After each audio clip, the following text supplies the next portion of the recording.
Et salut, bonjour à tous les fans de foot. Aujourd'hui, je vais vous parler de la dernière journée des week-ends de finale de l'Euro 2021 et des deux matchs Angleterre-Allemagne et Suède-Ukraine. Je vais tout d'abord vous parler d'Angleterre-Allemagne, une victoire 2-0 de la part des Anglais. Donc les Anglais ont dominé les Allemands, surtout dans la seconde période, parce que c'est dans la seconde période où les Anglais ont mis les deux buts. Et l'homme du match, ça a été encore une fois Raheem Sterling, qui fait un superbe Euro pour l'instant. Raheem Sterling, franchement, il a fait de super matchs. Il a inscrit 3 buts en 4 matchs, Raheem Sterling. Franchement, l'attaquant de Manchester City fait un très bon Euro. Il a été assez remuant sur son côté gauche dans le match. Il a multiplié les courses et il n'a pas hésité à faire les efforts défensifs qu'il faut. Raheem Sterling, très bon match de sa part. Il amène prêté main forte à Luxo. Et il a apporté une variété de jeux des Anglais avec des apports en profondeur. Il a porté le ballon.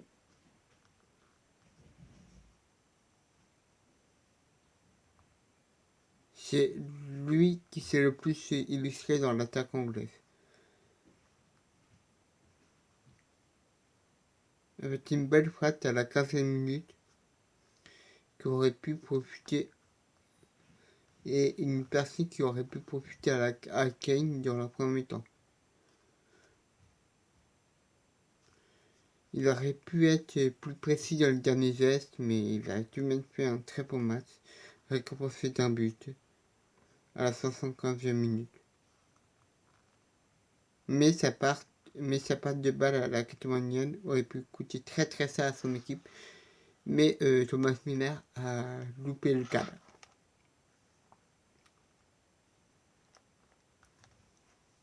Kyle Walker a aussi fait un beau match. Il a parfaitement aimé dans son rôle de latéral. Il a été positionné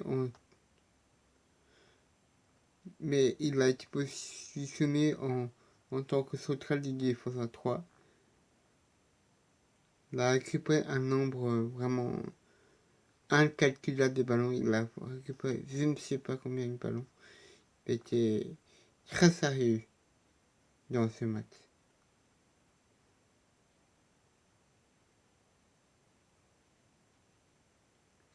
Kane, il a fait un match assez moyen, mais il a marqué un but.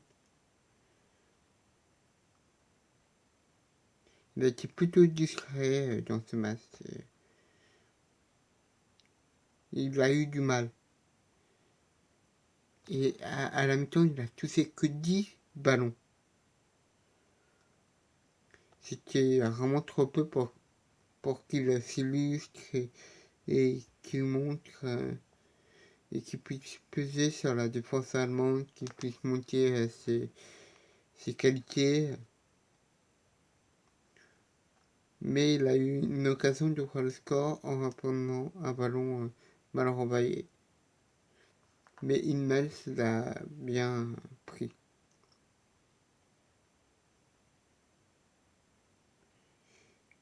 Il a pas réussi à être vraiment très efficace dans ce match. Mais il y a un déclic en marquant le deuxième but anglais. C'est sa seule réaction du match à la 86e. Donc match assez moyen de la part de Kane. D'accord, il a marqué un but, mais pas très bon match de sa part. Franchement, Kane pour l'instant il nous fait un mauvais Euro. Il faut qu'il se rattrape. Et Calvin Phillips, il fait un très beau début d'Euro. Mais il a été moins intéressant offensivement face à l'Allemagne. Il a une grosse activité à la récupération du ballon. mais il n'avait pas été aussi bon qu'il était dans le dernier match, dans le dernier geste.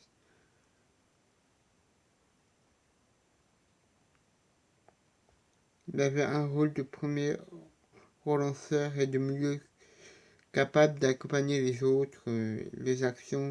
Il n'a pas trop réussi. Mais il y a un joueur qui a débloqué la rencontre. Zach Krivits. Il est entré à la 69e minute et c'est lui qui a débloqué le match. Il a débloqué la rencontre en étant abondamment passé sur le but de Raheem Sterling. C'est lui qui a commencé l'action. C'est lui qui était au départ de l'action, franchement. Et il a été passé sur le but d'Harry Kane. Bon, franchement, l'entrée de Zach Krivits à la 69e minute, c'est ça qui a été le tournant du match. 6 minutes plus tard, Sterling a marqué. Et 11 minutes plus tard, et un quart d'heure plus tard, Kane a marqué. Voilà. Voilà. Donc, Zach Krivits, c'est...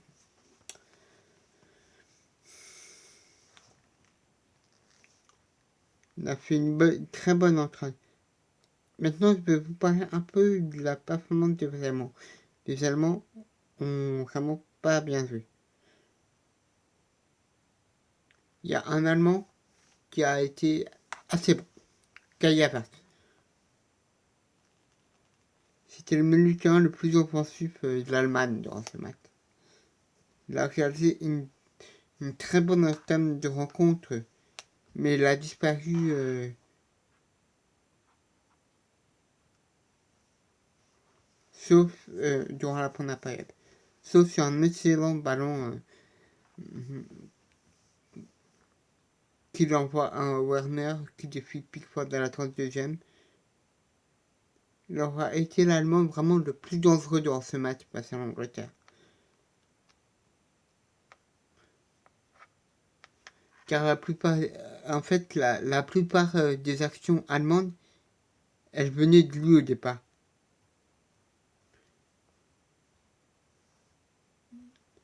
À l'image d'une reprise vraiment très belle à la 48e minute. Franchement, Havertz, c'était le meilleur joueur allemand de ce match. En fait, c'est Kimmich aussi qui a fait un bon match. Dans la première mi-temps, il a couru derrière ses adversaires. Il a essayé de tenir son rôle de couloir. Mais ses séquences de jeu vers l'avant étaient assez rares. Ses centres travaillés et dangereux ont distribué de bons ballons à la 3 et à la 32e. Et cela a fait vraiment du mal à la défense. Il a réussi à continuer Luxo dans la seconde mi-temps. Beau match de la part de Kimmich.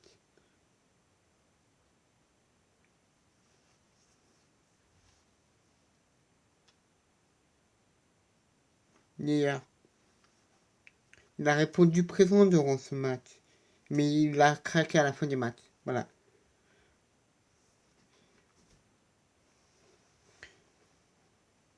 Sur la frappe de Sterling à la 16e,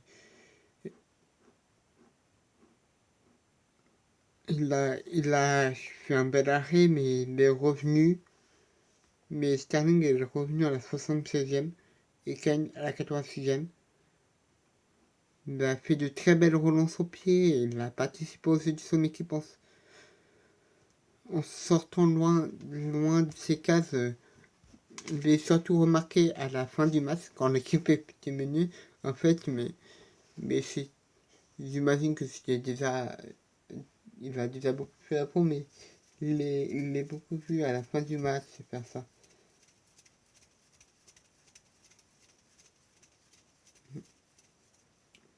Et un joueur, plutôt un duo de joueurs qui m'a vraiment déçu ce soir.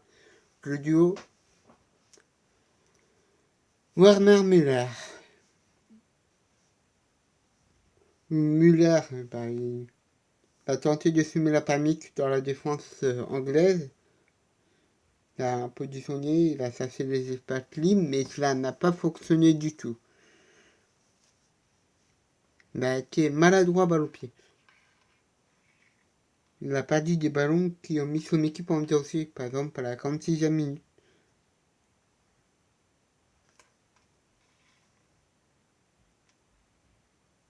Il a raté la balle d'égalisation en tirant à côté du cadre à la 80e minute. Franchement, il s'est dépensé sans donc compter, avec un beau positionnement dans la seconde mi-temps, mais pas bon match de Millet. Et Werner,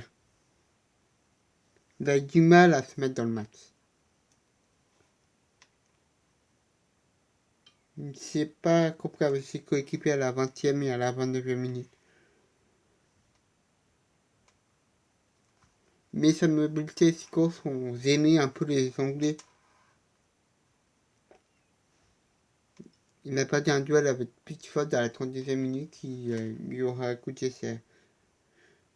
Mais sa meilleure occasion du match, c'était sa meilleure occasion du match. Il était remplacé par Gnabry à la 68e. Il n'a pas eu l'occasion de s'exprimer. Franchement, les Allemands, ils ont peut-être fait un beau match, mais à la fin, ils ont craqué, quoi. C'est ça le truc. Ils ont fait un match assez bon, sauf Müller-Werner. Franchement, c'est les deux joueurs qui m'ont vraiment déçu dans ce match. Ils auraient pu faire tant mieux. Ouais. Ils ont craqué à la 70e minute, les Allemands. Voilà. Ils ont fait un beau match, mais ils ont craqué à la 70e minute. Avec un but à la 75e de Sterling, un but à la 86e de Kane. Voilà. Bon. Beau match de la part des deux équipes, mais l'Angleterre a su mieux maîtriser son match. Voilà. Bon. Maintenant, je vais vous parler de l'autre week-end de finale d'hier. Suède-Ukraine. Il y a un joueur qui est vraiment au-dessus des audiences, et c'est Oleksandr Zinchenko. Le latéral de Manchester City a vraiment été exceptionnel. C'était le grand artisan de la qualification de l'Ukraine. Il a été rapidement surveillé par les Suédois, mais il a réussi à bien combiner avec ses coéquipiers. Et sans faute de Yarmolenko, il a été totalement oublié par la défense suédoise et il a marqué. Il a ouvert le score d'une belle volée puissante. Il a été un peu moins dangereux par la suite, mais il a été irréprochable dans tous ses efforts. Il a été exceptionnel.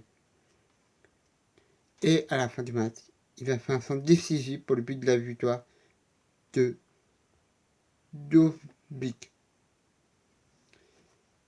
Le centre Zinchenko est essentiel dans le jeu de l'Ukraine. Et on l'a très bien vu hier. Il a eu quelques erreurs avec les deux buts. Avec le premier but, c'est lui qui l'a mis. Avec le second but, il a fait une passe D sur un centre vraiment exceptionnel. Match exceptionnel de la part d'Olesandr Zinchenko.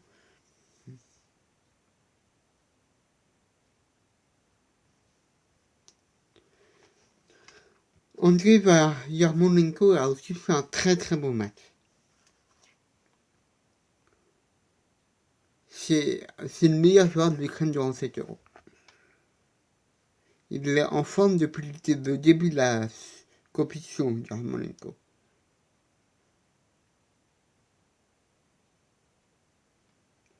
Il a fait une super passe sur la première occasion d'Yaru Mansouk. Il a été passeur décisif avec un centre de l'extérieur du pied qui a juste été sublime pour Oleksandr Zinchenko. Et par la suite, le joueur de West Ham a incarné un véritable danger, un danger constant dans la défense suédoise.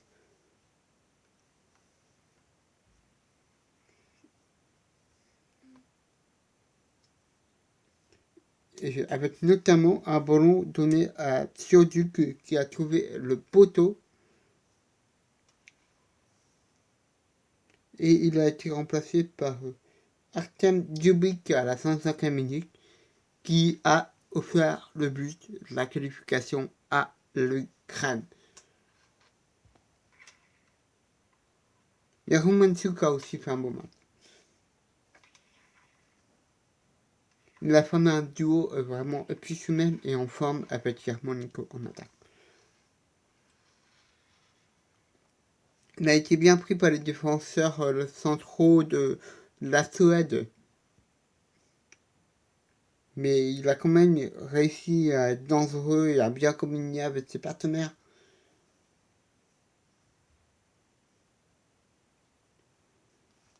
Il a été un peu moins en vue durant ce match que les Yarmolenko, que les Zinchenko, mais il a été tout de même, il s'est bien battu dans les duels. Et à la fin du match, il a été victime d'attaque et il a été remplacé à la 90e minute par Andrés Bessedin, qui est resté que 10 minutes dans le match parce qu'il a été victime d'un tacle dangereux de Danielson qui l'a blessé. Il a été remplacé à la 100e minute par Tsigankov. Ouais. Donc bon match de la part des Ukrainiens. Et les Suédois. Les Suédois ont fait un match moyen. Ils n'ont pas fait un très bon match, mais il y a un Suédois qui a vraiment fait un bon match. Mais le reste de l'équipe de la Suède a fait un match vraiment pas bon. Moyen. Assez moyen, hein, pas bon. Et le joueur suédois qui était un peu au-dessus de ses partenaires, qui a vraiment fait croire à la Suède à une qualification, c'est Emil Forsberg. Dès le début de la partie, le milieu offensif de la Suède a crevé l'écran. Il a été impliqué dans toutes les bonnes actions de son pays. Il a multiplié les tentatives pour déstabiliser les Ukrainiens. Il a été récompensé de ses efforts juste avant la pause avec un but splendide qui aurait peut-être dû être accordé par le défenseur de l'Ukraine parce que je crois qu'il l'a contré, que c'était lui qui l'avait mis dans le but. Mais bref.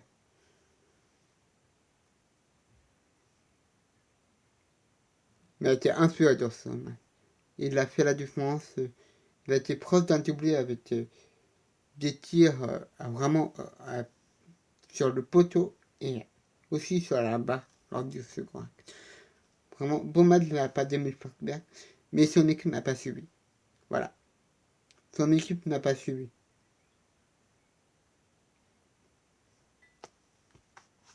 Voilà. Donc, bon match Suède-Ukraine. L'Ukraine était au-dessus de la Suède. C'est juste que la Suède avait un très bon Emil Forsberg qui a fait croire un peu aux Suédois, mais non. Mais non, comme je le dis souvent durant cet Euro, un seul joueur ne suffit pas de gagner. Un seul bon joueur ne suffit pas de gagner. On l'a encore vu ce soir. Voilà. Donc très bon match l'Ukraine et les Suédois ont fait un match assez mitigé, assez moyen. Ouais. Donc je vous dis au revoir les amis fans de foot et à la prochaine pour une nouvelle journée de l'Euro. Vraiment, j'espère encore splendide. C'était une assez bonne journée de d'Euro aujourd'hui, même si cela n'a rien à voir avec la journée d'avant-hier, avec les super matchs Espagne-Croatie et France-Suisse. Cette journée, c'était vraiment la journée idéale de l'Euro, mais pas sûr qu'on en voit une toute suite de journée comme ça, parce que rarement, avec autant de buts, vraiment 16 buts dans ce match, dans cette journée, c'était exceptionnel. Exceptionnel. Attendez, 16 buts. Excusez-moi, 14 buts. 14 buts. Mais bon, 14 buts en 2 matchs, c'est vraiment exceptionnel. Donc je vous laisse, les amis fans de foot, et l'Euro va continuer, et l'Euro va continuer à kiffer à partir de vendredi, ça sera les quarts de finale. Et allez, ciao.